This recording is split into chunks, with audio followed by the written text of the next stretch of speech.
ಆಲೂಗೆಡ್ಡೆ ಕುರ್ಮಾ. ಈಗ ಇದನ್ನ ಸ್ವಲ್ಪ ಈರುಳ್ಳಿ ಮತ್ತೆ ಕಾಯಿ ಹುರ್ಕೊಳ್ಳುತ್ತೆ, ಸ್ವಲ್ಪ ತುಪ್ಪ ಹಾಕೊಳ್ಳಿ. The onion will be fried. The onion and the dry copra will half be fried and half without frying it will be grinded. ಇದು ಕೊಬ್ಬರಿ ಮತ್ತೆ ಈರುಳ್ಳಿ, ಅರ್ಧ ಈರುಳ್ಳಿ ಮತ್ತೆ ಅರ್ಧ ಕೊಬ್ಬರಿ ಹುರ್ಕೊಂಡು ಮತ್ತೆ ಅರ್ಧ ಹಸಿ ರುಬ್ಕೊಳ್ಳುತ್ತೆ.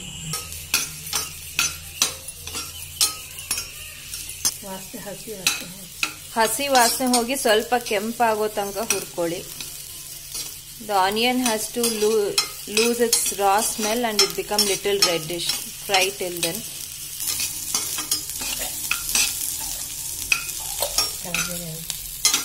Remove this from the pan and then add the dry copra. ಇದು ಕೆಂಪಾದ್ಮೇಲೆ ತೆಕ್ಕೋತಿದೆ. ಇದನ್ನ ನಂತರ ಇದಕ್ಕೇನೆ ಕೊಬ್ಬರಿ ಹಾಕೊಂಡು ಹುರ್ಕೋಬೇಕು. ಇದು ಅರ್ಧ ಭಾಗದಷ್ಟು ಹುರ್ಕೋತಿರೋದು.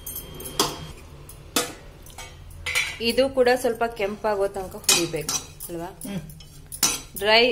Fry this dry copra as well until it becomes little reddish. Fry until it becomes this red. ಈ ರೀತಿ ಕೆಂಪಾಗೋ ತನಕ ಹುರ್ಕೊಳ್ಳಿ.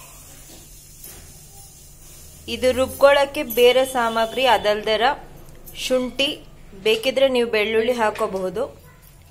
ಇದು ಹಸಿ ಈರುಳ್ಳಿ ಫ್ರೈ ಮಾಡಿಲ್ದೇ ಇರೋದು. ಇದು ಹಸಿ ಕೊಬ್ಬರಿ, ಇದು ಕೂಡ ಫ್ರೈ ಮಾಡಿಲ್ದೇ ಇರೋದು. ಇಲ್ಲಿ ಫ್ರೈ ಮಾಡಿರೋದಿರುತ್ತೆ, ಅದ್ರ ಜೊತೆಗೆ ಇದನ್ನು ಸೇರಿಸ್ಕೊಳ್ಳುತ್ತೆ. ಕೊತ್ತಂಬರಿ, ಟೊಮೆಟೊ ಹಾಗೆ ಹುಳಿ ಪುಡಿ ಕೂಡ ಹಾಕತ್ತೆ. These are the other ingredients apart from this fried onion and dry copra. This is the unfried copra, unfried onion. Take it in equal measurements, fried and unfried. This is ginger. You can as well add garlic if you want to. Some tomato, coriander.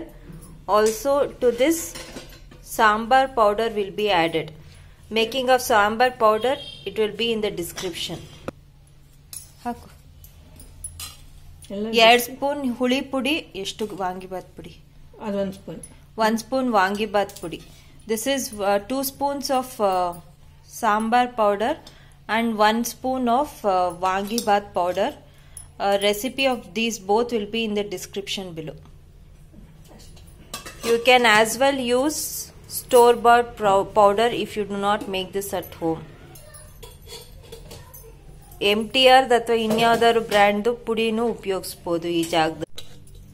ಮಿಕ್ಸಿಗೆ ಹಾಕೋತಿದೆ. ಈ ಹುರ್ಕೊಂಡಿರೋ ಈರುಳ್ಳಿ ಮತ್ತೆ ಕೊಬ್ಬರಿ ಹಾಕಮ್ಮ. The fried onion and the copra, the unfried one as well, ಹುರ್ಕೊಂಡಿಲ್ದೇ ಇರೋದು ಈರುಳ್ಳಿ ಮತ್ತೆ ಕೊಬ್ಬರಿ, ಶುಂಠಿ, ಜಿಂಜರ್, ಟೊಮೆಟೊ, ಕೊರಿಯಾಂಡರ್, ಕೊತ್ತಂಬರಿ, ಈ ಪುಡಿಗಳು ಹುಳಿ ಪುಡಿ ಮತ್ತೆ ವಾಂಗಿಬಾತ್ ಪುಡಿ ಹಾಕು. ಅಂದ masala powder as well. This will all be grinded together now. ಇದನ್ನ ರುಬ್ಕೊಳ್ಳುತ್ತೆ ಇವಾಗ. The grinded paste, ಇದು ರುಬ್ಕೊಂಡಿರೋ ಮಸಾಲೆ, cooked potato. The skin will be peeled and this will be made to little small pieces, chunky pieces, not too small. ಆಲೂಗೆಡ್ಡೆ ಬೇಯಿಸ್ಕೊಂಡಿರೋದು ಸಿಪ್ಪೆ ತೆಕ್ಕೊಂಡು ಇದನ್ನ ಸ್ವಲ್ಪ ದಪ್ಪ ಅನ್ನೋ ತರ ಹೋಲ್ಡ್ ಮಾಡ್ಕೊಳ್ಳುತ್ತೆ. ಇದಕ್ಕೆ ಇದಲ್ದೇ ನಾವು ಇವಾಗ ಇರೋದ್ರಿಂದ ಅದು ಸೀಸನಲ್ಲಿ ಅವೈಲೇಬಲ್ ಬಟಾಣಿ, ಹಸಿ ಬಟಾಣಿ, ಅದನ್ನು ಕೂಡ ಬೇಯಿಸ್ಕೊಂಡಿದೆ. To this we are adding seasonally available fresh peas. Otherwise you can add small round brinjal instead of peas, or even the dry peas which has been soaked overnight and cooked. ಇದಲ್ ಹಸಿ ಬಟಾಣಿ ಇಲ್ಲದೆ ಇದ್ರೆ ಒಣಗಿರೋ ಬಟಾಣಿ ಕೂಡ ರಾತ್ರಿ ನೆನೆಸ್ಕೊಂಡು ಬೇಯಿಸ್ಕೊಂಡು ಹಾಕೋಬಹುದು. ಇದು ಬಟಾಣಿ ಅಲ್ದೇರ ಗುಂಡು ಬದನೆಕಾಯಿನೂ ಹಾಕೋಬಹುದು. ಆಲೂಗೆಡ್ಡೆ ಜೊತೆ ಚಪ್ಪರ್ ದವರೆಕಾಯಿ ಕೂಡ ಹಾಕೋಬಹುದು. Chappar davarekai is called flat hyacinth bean. It's a hyacinth bean but a little different variety. it will be little flat. That also can be added along with the potato.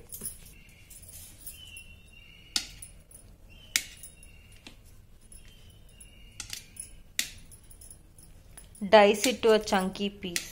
ಇದನ್ನು ಸ್ವಲ್ಪ ದಪ್ಪಗೆ ಹೋಲ್ಡ್ ಮಾಡ್ಕೊಳ್ಳಿ. ಕುರ್ಮಾಗೀಗ ಎಲ್ಲ ಸೇರಿಸ್ಕೊಂಡು ಕುದಿಸತ್ತೆ. ಅದಕ್ಕೆ ಬಾಣಲೆಗೆ ಸ್ವಲ್ಪ ತುಪ್ಪ, ಸ್ವಲ್ಪ ಎಣ್ಣೆ. ತುಪ್ಪ ಇಲ್ಲದಾದ್ರೆ ಬೆಣ್ಣೆ ಹಾಕೋಬಹುದು. Now this kurma will be added together and boiled. To a pan add some ghee or butter and little bit of oil. The heated oil add some jeera. ಕಾದಿರೋ ಎಣ್ಣೆಗೆ ಸ್ವಲ್ಪ ಜೀರಿಗೆ ಸ್ವಲ್ಪ ಹುರಿದ ನಂತರ ಈ ರುಬ್ಕೊಂಡಿರೋ ಮಸಾಲ ಹಾಕೊಳ್ಳಿ. After the jeera has been fried a little, add this grinded masala. Fry this little in the oil and then add water. ಇದನ್ನ ಸ್ವಲ್ಪ ನೀರು ಇಲ್ದೇರ ಹುರ್ಕೊಳ್ಳಿ ಎಣ್ಣೆನಲ್ಲಿ. ನಂತರ ನೀರು ಬೆರೆಸ್ಕೊಳ್ಳಿ. ಹಸಿ ವಾಸನೆ ಹೋಗೋ ತನಕ ಹುರ್ಕೋಬೇಕು. ಅದ್ರ ಬಣ್ಣ ಕೂಡ ಚೇಂಜ್ ಆಗುತ್ತೆ ಅದು ಹುರಿವಾಗ. The raw smell has to go and fry till then. Also the color will change as well. Keep a thick bottom pan. ಸ್ವಲ್ಪ ದಪ್ಪ ತಳ ಪಾತ್ರೆ ಇಟ್ಕೊಳ್ಳಿ. This has fried a little bit. Now the water will be added. ಇದು ಸ್ವಲ್ಪ ಹುರ್ಕೊಂಡ ನಂತರ ಇವಾಗ ನೀರು ಹಾಕೊಳ್ಳುತ್ತೆ. ಇವಾಗ ನೀವು ತರಕಾರಿ ಬೇಯಿಸಿಟ್ಕೊಂಡಿರೋ ನೀರನ್ನು ಹಾಕೋಬಹುದು ಈ ಹಂತದಲ್ಲಿ. If you have any water that has been left out from after cooking the vegetables, that water can be added here. This has been boiling now. Now add the cooked potatoes. ಇದು ಕುದೀತಿದೆ ಈಗ. ಈ ಸ್ವಲ್ಪ ಉಪ್ಪು ಹಾಕಿ ಬೇಯಿಸ್ಕೊಂಡಿರೋ ಆಲೂಗೆಡ್ಡೆ, ಬೆಂದಿರೋ ಆಲೂಗೆಡ್ಡೆ ಹಾಕೊಳ್ಳಿ. The potato, while cooking, the little bit of salt has been added. Batani, peas. Mix it well and add water, seeing the thickness. ಹದ ನೋಡ್ಕೊಂಡು ನೀರು ಹಾಕೊಳ್ಳಿ. Add salt accordingly. Also consider the salt will be added while cooking the potato.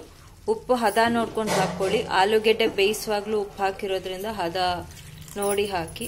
ಇದು ಸ್ವಲ್ಪ ಕುದ್ದ ನಂತರ ಆರಿಸ್ಕೊಳ್ಳೋದು.